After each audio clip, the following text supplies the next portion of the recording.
y la existencia del mal.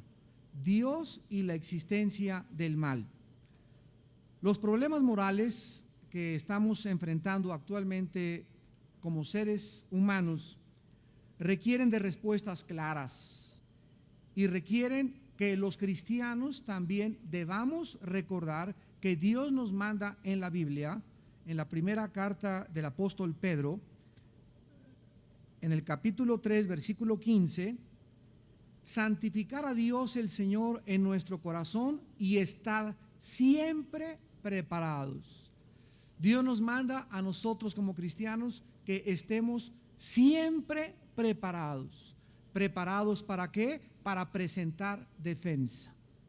Para presentar defensa, porque la Biblia nos considera a los cristianos como soldados, como seres humanos que hemos sido llenados del Espíritu de Dios, del Espíritu de verdad, de la luz que proviene del cielo, para que podamos alumbrar a los seres humanos y ayudarles a los seres humanos a encontrar el verdadero camino. Entonces dice la Biblia que debemos estar preparados para presentar defensa, y esta defensa debe ser con la actitud correcta, con mansedumbre y reverencia ante todo el que nos demande razón de la esperanza que hay en nosotros.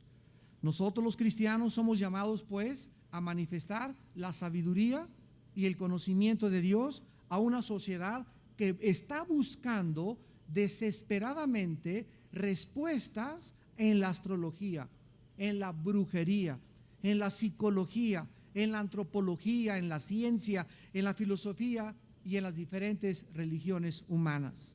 Algunas preguntas de carácter ético que nosotros como cristianos necesitamos saber contestar son las siguientes.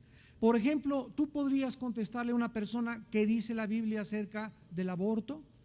¿Ya tienes los pasajes de la Biblia como cristiano para decirle, mira, la Biblia dice esto? ¿Sabes tú exactamente cuándo el aborto es malo y cuándo el aborto es permitido? ¿O que acaso hay una excepción para abortar en la Biblia? ¿Qué dice la Biblia acerca de una persona que se quiera quitar la vida porque tiene SIDA o porque tiene cáncer o porque está sujeto o condenado a una enfermedad terminal? ¿Es pecado para que esa persona se tome la vida?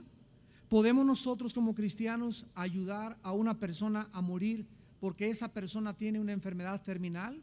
Lo que se llama la eutanasia, o sea, personas que están conectadas con tubos. ¿Es ético? ¿Es cristiano? ¿Qué dice la Biblia? No qué pienso yo, ni qué piensa la jurisprudencia, ni qué piensa el psicólogo. ¿Qué dice la Biblia acerca de este problema? ¿Tenemos el derecho entonces de morir? ¿Qué dice la Biblia acerca de la clonación?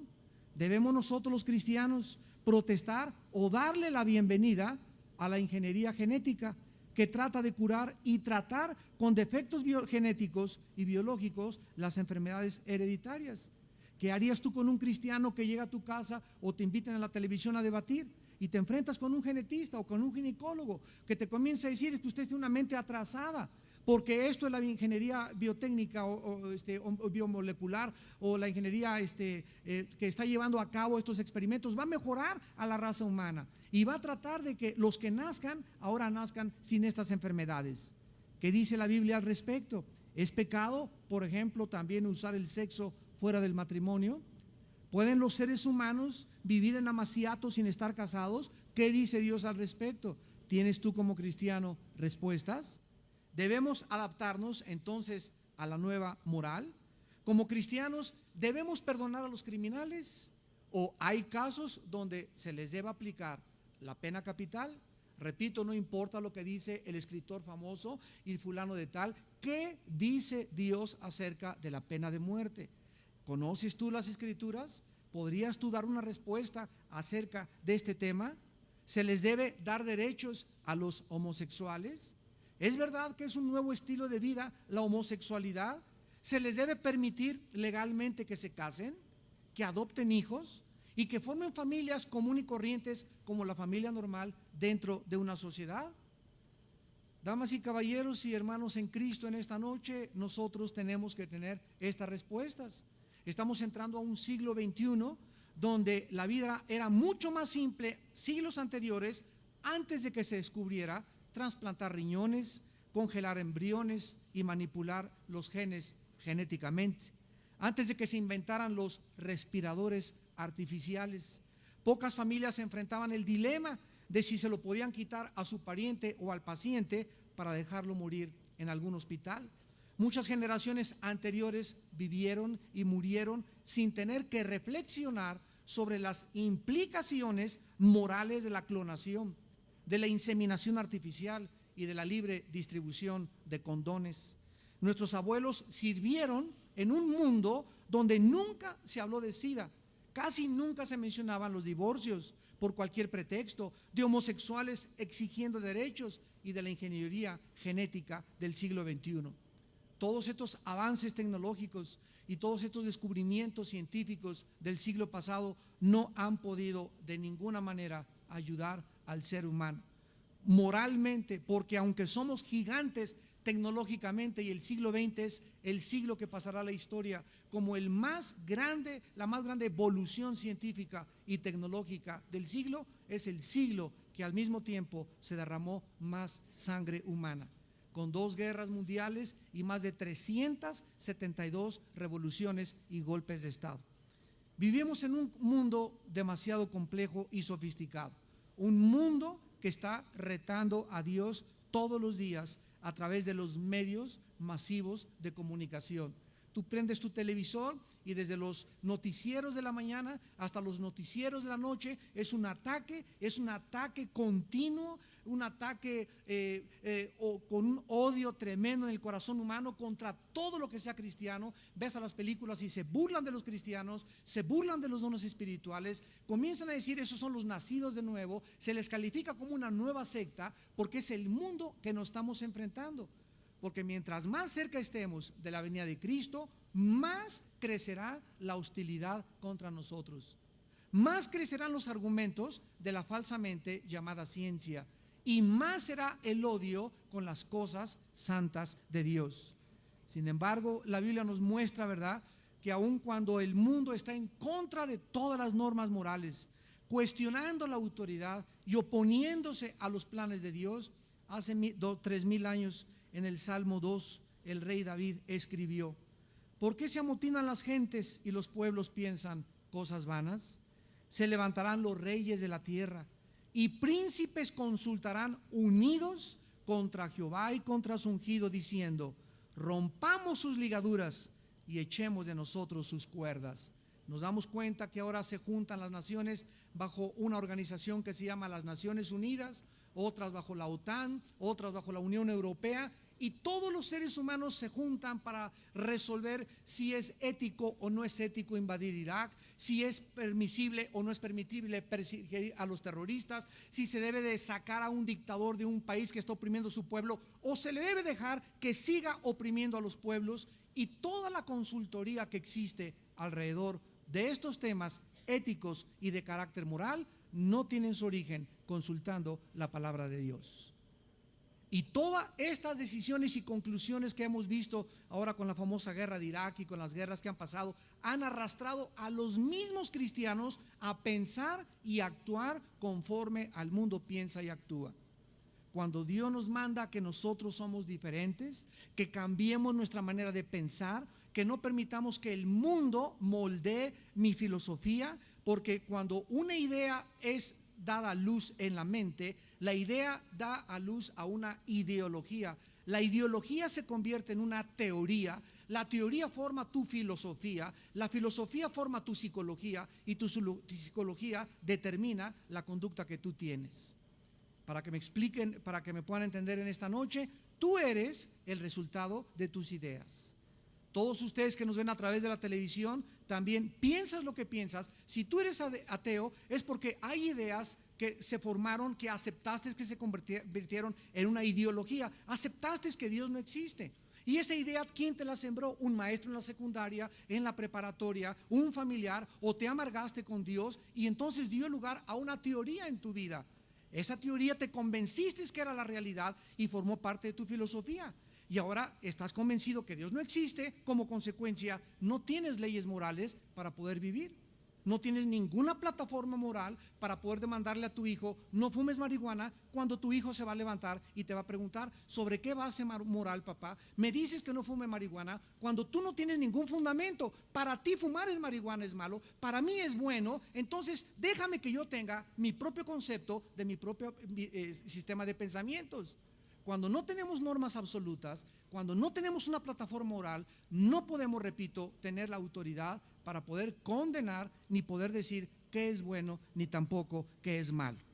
Sin embargo, si alguna luz puede alumbrar, es la Biblia. Estas tinieblas tan densas que están cubriendo y que se hacen más espesas a nuestro alrededor, las encontramos en la palabra de Dios. En 2 de Pedro 1:19, el apóstol Pedro escribió: porque tenemos la palabra profética más segura, a la cual haríamos bien en estar atentos, como a una antorcha que alumbra en lugar de tantas tinieblas, hasta que el lucero de la mañana salga a nuestros corazones. La única luz que existe en este momento en la humanidad se encuentra en las Sagradas Escrituras.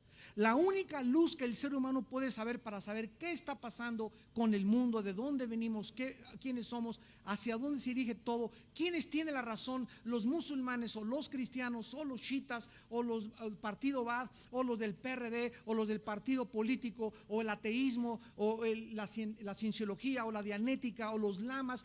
La única luz que existe en medio de tantas tinieblas es la palabra de Dios. Y nosotros recordamos que somos la luz del mundo. Jesús dijo: ustedes, en Mateo 5, 14 y 15, son la luz del mundo. Y la luz no se esconde debajo de una mesa, sino que se pone arriba, porque mientras más alta sea la luz, es más grande su espectro de radiación y de iluminación. Entonces tú no puedes llegar a tu escuela y esconderte ahí que soy cristiano. Tú no puedes en tu familia esconderte detrás de la puerta y nunca sacar la Biblia. Tú no puedes subirte al metro y traer la Biblia ahí escondida porque eres cristiano de la secreta. Subirte al avión y que te da vergüenza que abras la Biblia cuando el que está a tu izquierda en el avión no le da vergüenza enfrente de todos abrir la revista Playboy. A ellos no les da vergüenza eso. ¿Por qué a nosotros nos habría de dar vergüenza decir que hemos creído en el nombre del Hijo de Dios? Y esta es la generación que Dios está buscando, una generación nueva de cristianos valientes, que sean luminares en medio de tanta oscuridad y de tanta filosofía y de tanta inmoralidad. ¿Estamos pues preparados para dar respuestas al mundo en que vivimos, el mundo cibernético en que vivimos? ¿Conocemos la Biblia para poder presentar defensa con mansedumbre? ¿Sabes tú realmente, podrías defender tu fe? ¿Podrías debatir con un mormón, con un testigo de Jehová, con un ateo, con un lama, con una persona que cree en la dianética o en la cienciología? ¿Podrías tú debatir, podrías llegar a su corazón con los argumentos de la palabra de Dios y convencerlo verdaderamente de que esté equivocado? El 11 de septiembre del año 2002, 19 árabes, jóvenes, todos menores de 25 años, se metieron en 4 aviones y convirtieron los aviones en misiles en contra de 2 torres, en contra del Pentágono, y otro no pudo llegar a la Casa Blanca. La atención del mundo entero se centró en este ataque terrorista, y el mundo, increíblemente, tanto en el aspecto económico, comercial, psicológico, político, militar, fue cambiado en una hora. En una hora cambió Wall Street, la bolsa de valores, la política, la economía, los planes, los inversionistas. Hasta estas últimas semanas, aquí mismo en México, la inversión privada ha huido de nuestro país, porque cuando los americanos se sintieron amenazados y cuando se dieron cuenta que ya hay un espíritu antiamericanista en el mundo y que hay una inseguridad increíble en nuestro país, comenzaron a alejarse y dejaron de invertir en nuestro país. O sea, todo esto ha afectado México, Guatemala, Italia, Rusia, el mundo entero. La mayor parte de la gente en el mundo, el 11 de septiembre, observó la masacre terrorista más grande del siglo, y la mayor parte de la gente, es interesante desde el punto de vista psicológico, cómo quedaron traumados, confundidos y atemorizados de que pudieran ser amenazados en el futuro por un ataque similar que pudiera repetirse. Al mismo tiempo, la mayor parte de las iglesias cristianas en Estados Unidos, después de los ataques terroristas, fueron literalmente llenas de personas que por algunos meses corrieron a las iglesias, repito, se llenaron las iglesias. Senadores en la Casa Blanca que habían atacado a Bush por ser cristiano, lo comenzaron a cuestionar y lo comenzaron a interrogar, preguntándole de sus convicciones cristianas. Y desde entonces ahorita en la Casa Blanca hay 5 estudios de la Biblia a la semana. 5 estudios diarios de la Biblia en la semana. Sin embargo, estas personas que después de los ataques corrieron a buscar en las iglesias consuelo, dirección, explicaciones y seguridad con Dios, la devoción no les duró mucho tiempo. Una vez que pasaron los acontecimientos y los meses, y después de que todo se enfrió, ellos también se enfriaron con Dios, al grado que la mayor parte de la gente que vivió en Nueva York y que corrió a las iglesias después a poder encontrar en Dios un consuelo, la misma gente a quienes a sus familiares mataron y asesinaron en este ataque terrorista, estas mismas gentes comenzaron a protestar cuando el gobierno americano trató de perseguir a los terroristas y comenzaron a decir no a la guerra contra Irak. Todos nosotros tenemos que dar respuestas a millones de personas alrededor del mundo ante esta clase de situaciones, porque la gente está llena de preguntas en sus mentes. Cientos de interrogantes tiene la gente a nuestro alrededor, cuyas respuestas solo podemos encontrar en las páginas de la Biblia. Vamos en esta noche a abrir nuestra Biblia en el libro de Habacuc. No es el nombre de una medicina, es el nombre de un profeta hebreo. Habacuc capítulo 3. Y vamos a comenzar en esta noche y en esta serie a analizar las tragedias, la actitud de nosotros como cristianos ante las tragedias, pero más que cualquier otra cosa, contestar una pregunta: ¿dónde está Dios en las tragedias? Porque repito, esta interrogante es la que da pie o base a muchos ateos y enemigos de la cruz de Cristo para discutir y argumentar que si Dios no está presente en las tragedias y si Dios no puede evitar estos ataques, estas muertes de niños en estas guerras, inundaciones, entonces no puede ser un Dios de amor. ¿De dónde sacan esta conclusión? De que las ideas que ellos tienen de Dios provienen de ellos mismos. La Biblia es el único libro que nos revela el carácter de Dios. Cualquier argumento, cualquier revelación, cualquier libro que tú leas que no tenga su origen en la Biblia es una distorsión y perversión del carácter de Dios.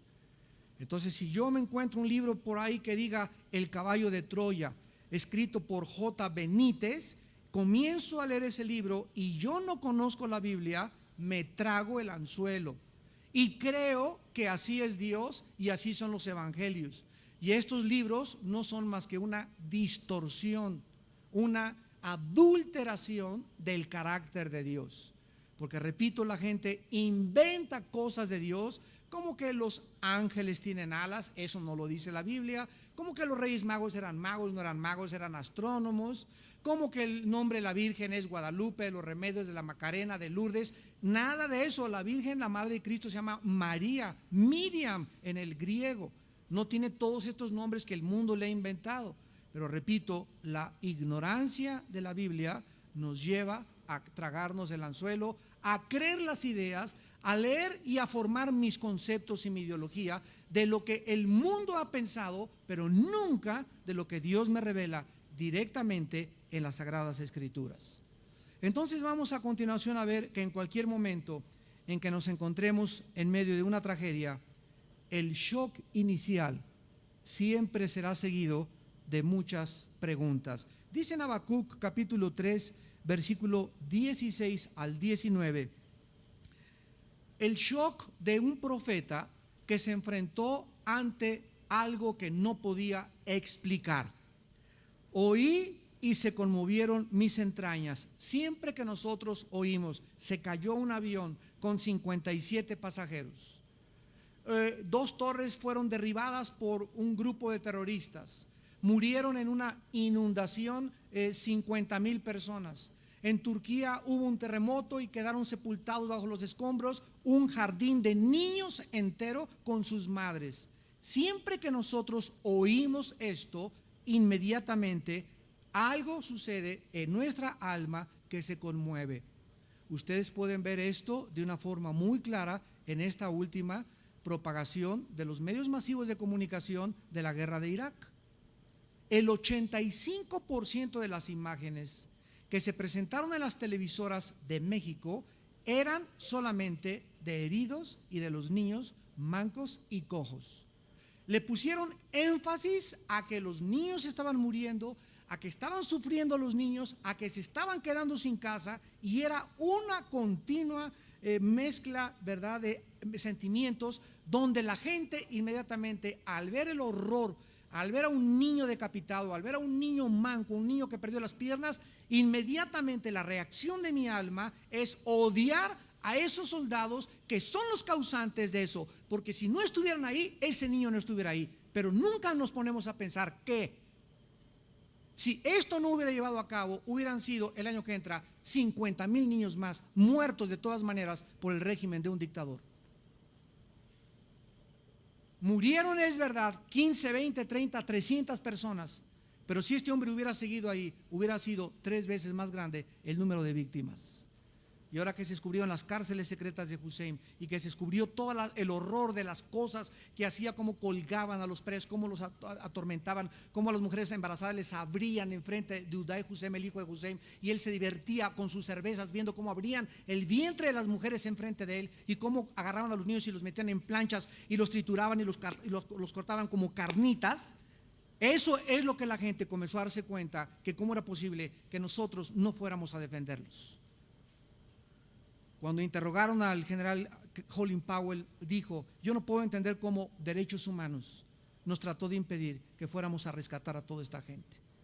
Es verdad que tuvo que haber víctimas y que tuvo que haber muertes. En todas las guerras hay muertes y víctimas. ¿Cuántas víctimas hubo en la Segunda Guerra Mundial? Más de 55,000 soldados. ¿Valió la pena? Claro que valió la pena. Si Hitler se hubiera quedado, hubieran sido 5 millones de muertos más. Pero eso no lo podemos analizar, repito, porque somos influenciados por lo que vemos y por lo que oímos, y no porque pasamos tiempo con Dios para dejar que el Espíritu Santo nos explique la realidad del mundo que nos rodea. Oí y se conmovieron mis entrañas. A la voz temblaron mis labios, pudrición entró en mis huesos y dentro de mí me estremecí. Hay situaciones en el mundo tan graves y tan alarmantes que tienen la capacidad de enfermar hasta nuestros huesos. Hay gente que simplemente por el temor que tiene de lo que está pasando en el mundo ya no sale de su casa, se enferma, problemas de artritis, problemas cardiovasculares, problemas del hígado, de los riñones, problemas de la circulación. Ya está comprobado científicamente su origen en las emociones. Está comprobado que el 80%, por ejemplo, de las personas artríticas son personas amargadas, que la amargura te tuerce los huesos. Está comprobado que una persona neurótica que continuamente vive en ansiedad no pasa del 60, morirá de un ataque cardíaco. Afectará su corazón, afectará su sistema, el bombeo, su sangre, su circulación, porque tu estado emocional está comprobado científicamente. Se conoce como la medicina psicosomática. Afecta nuestros órganos internos. ¿Por qué Jesús dijo: mi paz les dejo, mi paz les doy? ¿Por qué Jesús dice: por nada, hijos míos, estén afanados? Por nada estés ansioso en la vida. Miren las aves de los campos que vuelan y no guardan y meten en Banamex sus lombrices y no almacenan, y Dios cada día les da. ¿Por qué tienes tú que y guárdale y échale bajo el colchón? Y si no tengo esta cantidad no puedo asegurar mi vejez, y si no tengo esto, ¿crees en mí o no crees? Dice Dios. De eso se trata todo. Al que cree todo lo es posible. Hombres de poca fe, ¿por qué están afanados pues? ¿Qué comeremos? ¿Qué vestiremos? Cuando mi Padre mantiene y sostiene con su poder la creación, ¿por qué ustedes no pueden confiar en que Dios te puede dar de comer mañana aunque tú no tengas trabajo? Milagrosamente. Todo se relaciona verdaderamente en lo que creemos, en la clase de ideas que tengo acerca de mi Padre. Dice el profeta en el versículo 16, si bien, y aquí está la medicina, estaré quieto en el día de la angustia. Una señora llegó un día, pastor,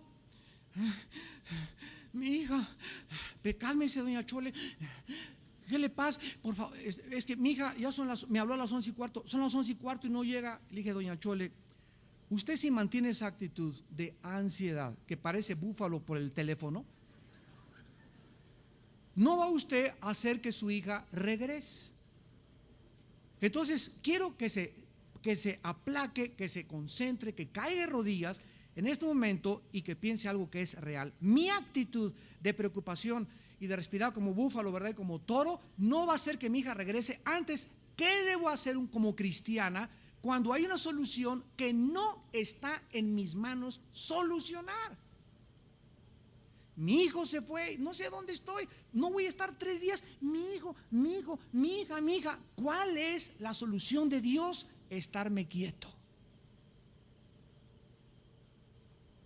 tranquilizarme. Filipenses 4, 5 y 6. Sean conocidas vuestras peticiones delante de Dios en toda oración y súplica en el Espíritu, y la paz de Dios, que sobrepasa toda imaginación y todo pensamiento, guardará vuestros corazones y vuestros pensamientos en Cristo Jesús. Estaremos quietos en el día de la angustia. Cayó la bolsa de valores, cayó el dólar, terroristas atacando, las pestes del SARS, amenazas de neumonía típica, amenazas de inflación, amenazas de asaltos. En todas estas situaciones, ¿cómo vamos a reaccionar los que nos llamamos hijos e hijas de Dios? Dios está observándonos y vigilándonos a ver si es cierto que eres y crees en aquel que dijo: yo soy la resurrección y la vida.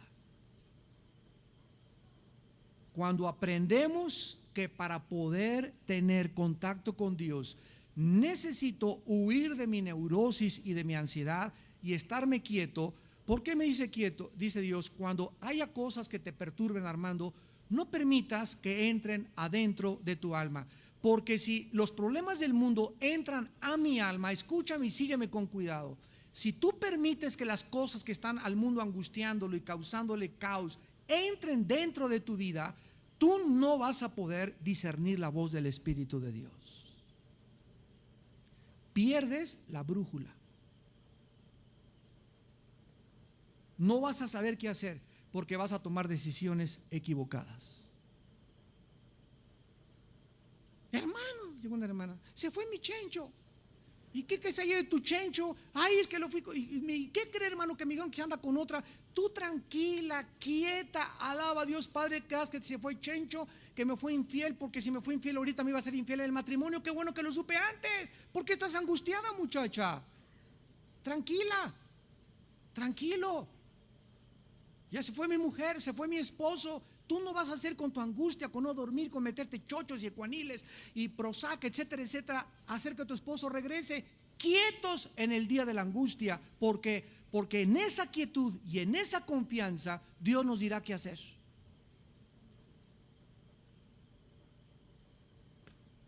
Solo dentro de nuestra paz tenemos la dirección del Espíritu Santo.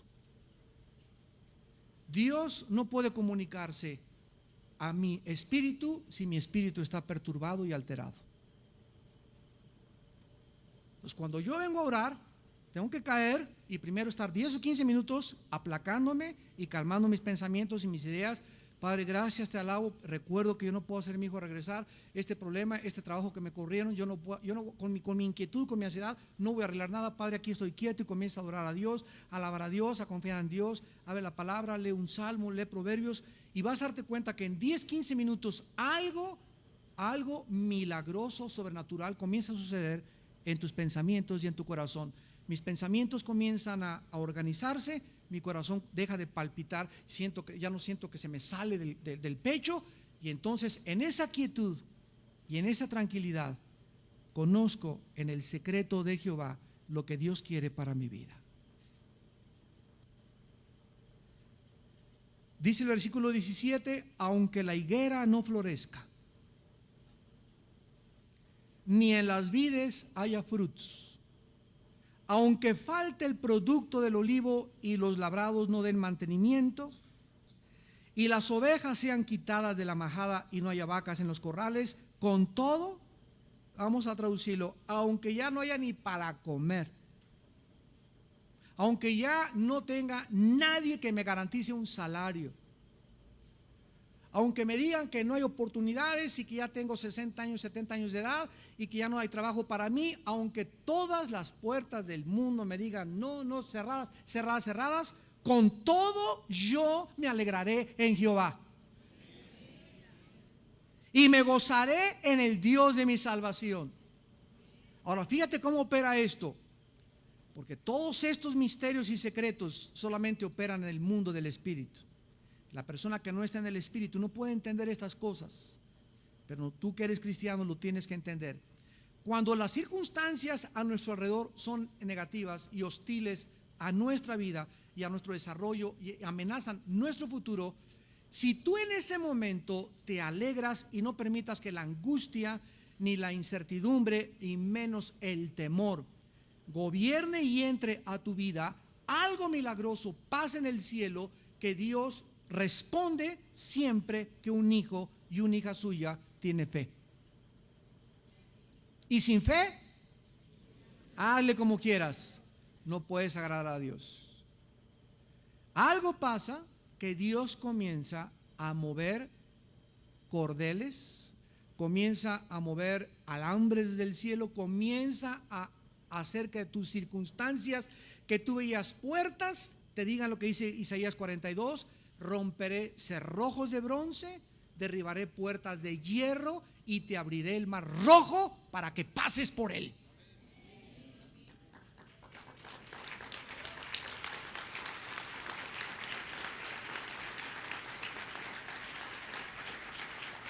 Pero vean ustedes, ¿cuál es nuestra respuesta? Alegrarnos y gozarnos. En Nehemías 8 dice: el gozo del Señor es mi fortaleza. A ver, ¿por qué Dios quiere desde el cielo que yo no vea el mundo como lo ven los hombres, sino que lo vea como Dios me dice que lo deba de ver el mundo, y que mi gozo nunca lo pierda? Porque no puedo enfrentar la vida, nadie puede enfrentar la vida sin estar contento. Gran ganancia es la piedad acompañada de contentamiento.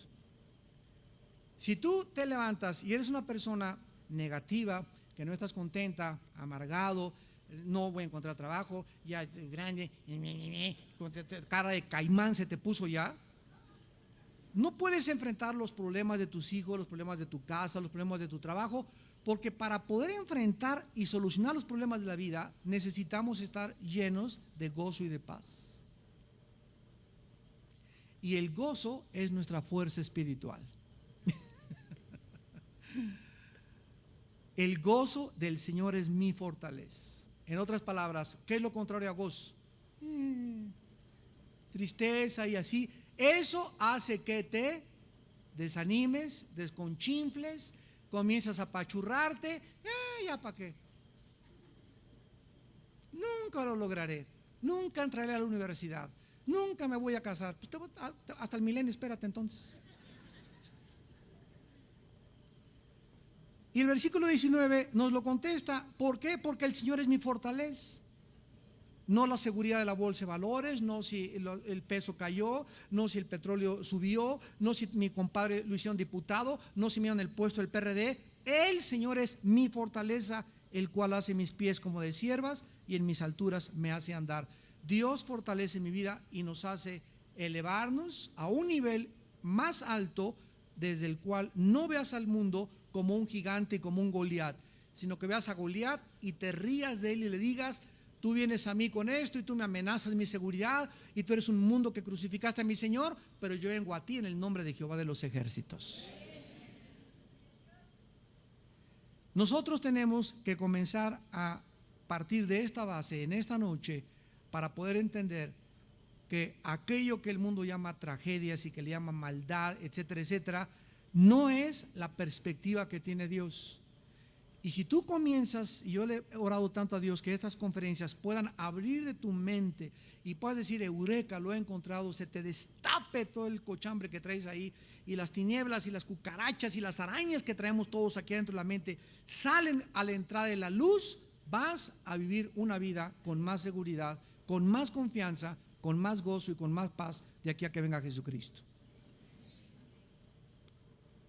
Algunas de las preguntas más relevantes que se hicieron después de los ataques terroristas fueron: ¿es bíblico perseguir a los terroristas? ¿Es malo unirse a un ejército para pelear por el país? En otras palabras, ¿puede un cristiano ser soldado, hacer la carrera militar, convertirse en coronel y cuando el país lo llame a la guerra, como soldado, pelear por mi país? ¿Puedo como cristiano matar al enemigo? ¿De qué manera se puede obtener justicia? ¿Debemos amar a los terroristas o perdonarlos porque Cristo dijo: perdona a tus enemigos y que se vayan y que les vaya bien? ¿Por qué dejó Dios? ¿Por qué permite Dios que sucedan tragedias? ¿Por qué la mayoría de los musulmanes odian tanto a los cristianos y a los judíos y a los americanos? ¿Y por qué esta ola antiamericana en el mundo que nadie sabe que no es contra los americanos, es contra Israel? Y como Estados Unidos es el único país que protege a Israel, se van contra ese país, porque en cuanto derrumben Estados Unidos, Israel se queda solo con Dios. Y de acuerdo a la Biblia, eso va a suceder. Vamos pues ahora a ver que hay dos temas principales en la Biblia que tratan el asunto de las tragedias y Dios. Dos temas principales. El primero es el siguiente: la Biblia establece, este es el primer principio, escríbelo, que Dios está al control de todas las cosas que suceden en el universo. Número uno, Dios está en absoluto control de todo lo que pasa en el universo. Colosenses 1, 15 y 17. Él es la imagen del Dios invisible, el primogénito de toda creación, porque en Él fueron creadas todas las cosas, las que hay en los cielos y las que hay en la tierra, visibles e invisibles, sean tronos, sean dominios, sean principados, sean potestades. Todo fue creado por medio de Él y para Él. Y escucha, versículo 17: y Él es antes de todas las cosas, y todas las cosas en Él subsisten. ¿Sabes tú como cristiano qué significa? Que todo subsiste en el Hijo de Dios. Significa lo siguiente: pregúntale a tu maestro de física, matemáticas en la universidad: maestro, usted que es físico o astrofísico, ¿me podría contestar una sola pregunta? Hay una ley que establece que el movimiento de la materia es proporcional a la fuerza que se le aplique a la materia. ¿Qué quiero decir? Si yo tengo una canica y le hago así a la canica, ¡paz!, le estoy aplicando a la canica una fuerza determinada. La canica sufrió esta fuerza y va a ser disparada, y va a llegar un momento en que se va a parar. ¿Por qué se tiene que parar? No puede ir la materia o la canica más lejos de la fuerza que le apliqué. Una pistola, tú aprietas el gatillo, el martillo pega a la pólvora, provoca que salga disparada la bala, y la bala va, y llega un momento en que la bala hace una elipse y comienza a caer la bala. ¿Por qué? Porque fue proporcional a la fuerza que se le aplicó. Muy bien, Pepito, está muy bien. ¿Y qué me quieres preguntar? ¿Por qué la Tierra sigue girando? échese ese trompo a la uña.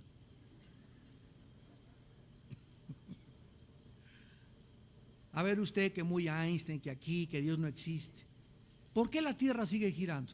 En otras palabras, maestro, ¿qué fuerza hay detrás de la Tierra? Porque ya vimos que la ley física tiene esta explicación, que haga que la Tierra esté girando continuamente sobre su eje en 24 horas y al mismo tiempo, mi querido teacher, la Tierra se comienza a trasladar alrededor del Sol en una elipse de 365 días. O sea que hay una fuerza que hace que la Tierra gire sobre su eje sin que se detenga, porque no habría vida si se detuviera esta velocidad, y al mismo tiempo que se traslade, que haga una vuelta alrededor del Sol en 365 días. ¿Quién hace girar la Tierra y quién hace que se traslade alrededor del Sol? ¿Qué fuerza física se aplica detrás de esto? Y le va a contestar el maestro a Pepito: no chepo. Bueno, maestro, se la voy a poner más fácil. A ver, Pepito, ya me estás aquí poniendo ahora sin aprietos. Maestro, usted sabe que toda la materia es una composición molecular, ¿verdad? Claro, Pepito, todo está hecho de átomos, electrones, protones, etcétera, etcétera. Muy bien, maestro. Lo mismo que le pregunté a la Tierra: ¿quién hace que los átomos, estas partículas subatómicas, puedan girar en unos tener energía positiva, otros energía negativa, otros tener energía neutral como los neutrones? ¿Y quién mantiene esta cohesión de la materia? ¿No chepo? Nadie puede contestar quién mantiene la cohesión y el movimiento de la Tierra más que la Biblia. Es Dios con el poder de su palabra. Mira lo que dice en el libro de Hebreos. Esto es lo que significa que todas las cosas subsisten en Él. Y ustedes, estoy seguro que hoy se les van a fundir los fusibles a más de 3. Porque la Biblia tiene esta intención de hacernos pensar, de sacarnos de nuestra mediocridad intelectual filosófica en que vivimos, que entendamos que los pensamientos de Dios están a nuestra disposición para comprender y maravillarnos, y no solamente para hacernos orgullosos o soberbios intelectuales, sino para que nos guíe este cúmulo y estas maravillas de Dios a la santidad, a la santidad, a la humildad. Porque mientras más pequeño te sientas delante de Dios, más te revela. Y mientras más te creas aquí, yo ya con la Biblia, a mí no tiene nada que enseñarme nadie, menos revelación tendrás en tu vida y te estancarás y quedarás como un cristiano mediocre. Dice en Hebreos capítulo 1, Dios, habiendo hablado muchas veces y de muchas maneras en otros tiempos a los padres por los profetas, en estos postreros días nos ha hablado por el Hijo, a quien constituyó heredero de todo y por quien, o sea, la causa de la existencia del universo se encuentra en el hombre que colgó en una cruz hace 2000 años. ¿Se imaginan? La razón por la cual todo existe es por causa de Jesús. ¿Quién iba a poder pensar hace 2000 años que ese hombre en una cruz, con coronas de espinas, con sus manos taladradas, hecho una burla, gritándole: si tú eres el Salvador, bájate? Él era la causa de los átomos, del movimiento elíptico de los planetas, de las estrellas, de las partículas, de todo lo que existe. ¿Quién pudiera imaginarse que Él era ese hombre que se hizo hombre al bajar al mundo? Era el Rey del universo. ¿Quién se iba a imaginar que ese hombre que nació en un pesebre, entre vacas y borregos, y que vivió como un carpintero, era el dueño de todo? ¿Quién se iba a imaginar que ese hombre que se inclinó y le lavó los pies a sus discípulos y que les dijo: he venido para servirlos y no para que ustedes me sirvan, era la causa de todo lo que existe en el universo? Y nosotros aquí ya con cualquier cosa. Ahí están los escritores en la televisión, los novelistas, los premios Nobel, una soberbia del ser humano, una soberbia. Creen que tienen respuestas para todo y que se las saben de todas, y atacan al cristiano y atacan a la Biblia, profesando ser sabios se hacen necios. Y el Hijo de Dios vino a revelarnos todo lo más grande que existe en el universo y a decirnos que el secreto de la felicidad está en vivir para los demás. Ahora miren lo que dice el versículo 3 de Hebreos: el cual siendo el resplandor de su gloria y la misma imagen de su sustancia, y aquí está, y quien sustenta todas las cosas con la palabra de su poder. ¿Cómo es posible que haya cohesión y que haya movimiento y que no se salgan los planetas de su órbita y que haya un orden y hay un diseño en todo? Todo está controlando simplemente con la voz de Jesucristo. ¿Se acuerdan de la barca? Se estaba hundiendo la barca y los discípulos, ¿por qué no estaban dormidos? ¿Por qué Jesús sí estaba dormido y los discípulos no estaban dormidos? Porque cuando Jesús está dormido debemos dormir también nosotros, ¿verdad? ¿Por qué Jesús estaba tan calmado cuando la tormenta y el agua metíanse a la alberca, a la barca, y se paran los discípulos? Señor, van a la proa, despiértate que perecemos. O sea, si tú no haces algo, nos vamos a morir. ¿Ustedes creen que se iban a morir? ¿Qué hizo Jesús? Se levantó y dice la Biblia que con la voz le dijo: cesa, calla, y cesó el viento y se hizo aplacado el mar. Se paró afuera de Lázaro y le dijo: Lázaro, salte de ahí. Y con la voz de Cristo, el muerto, el espíritu regresó. Su sangre, que comenzaba ya a descomponerse, se arregló. La putrefacción del cuerpo, que ya hedía, comenzó a reconstituirse y a restaurarse. Y el poder de la voz de Jesucristo hizo que un hombre se levantara del sepulcro. La Biblia dice: vendrá la hora cuando todos los que están en los sepulcros oirán su voz. Esa voz que levantó a Lázaro, que cesó y que hizo la creación del universo, es la voz que tú tienes en tu corazón de la palabra.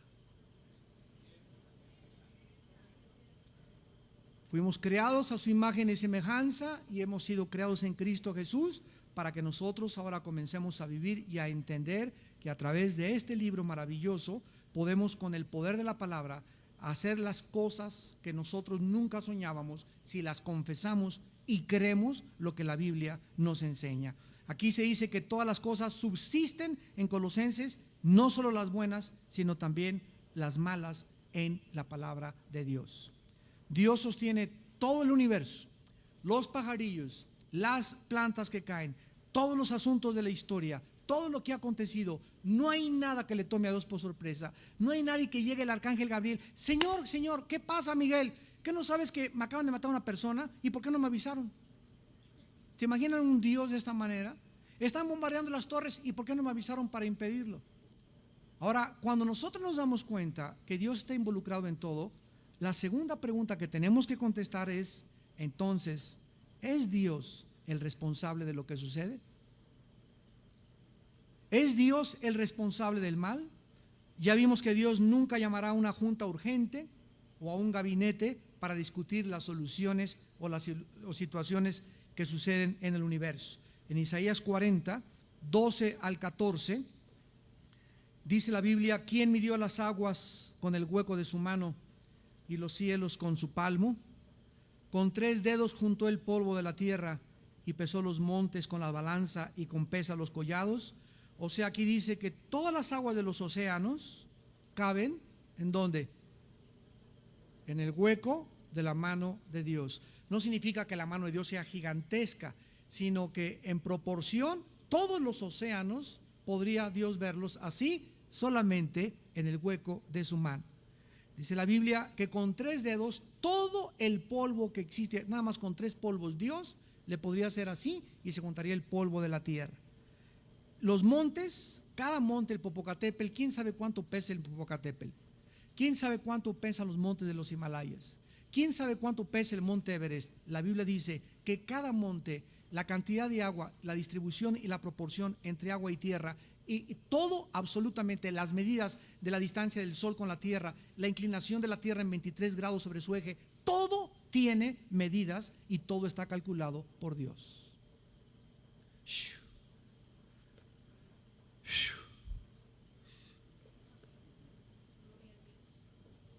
¿Quién enseñó al Espíritu de Dios, versículo 13, o le aconsejó enseñándole? ¿A quién pidió consejo para ser avisado? Tú que te crees un renacuajo.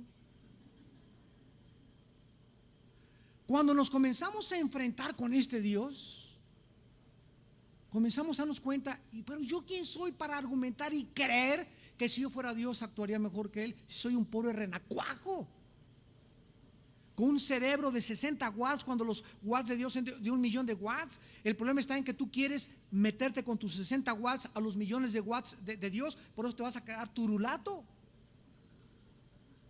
Todas las personas que quieren argumentar y desafiar a Dios y entenderlo con sus pensamientos, se les funden los fusibles, como el gran filósofo alemán Friedrich Nietzsche, el héroe de Hitler, que escribió Así hablaba Zaratustra, el anticristo, Dios está muerto.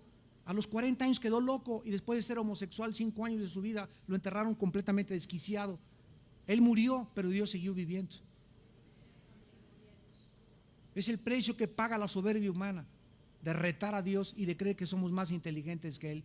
Debemos estudiar para que Él nos conteste y nos diga qué es lo que sucede en el universo y por qué pasan las cosas que suceden. La próxima clase continuaremos.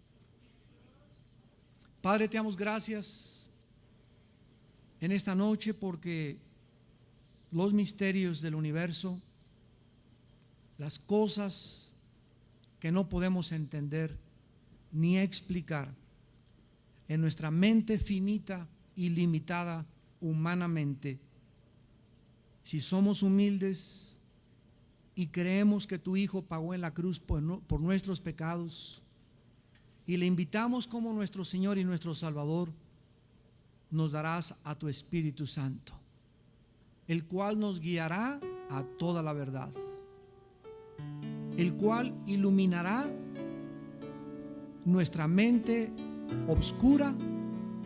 obscurecida por el pecado, y nos mostrará la respuesta de los grandes interrogantes que los seres humanos jamás podrán contestar en sí mismos.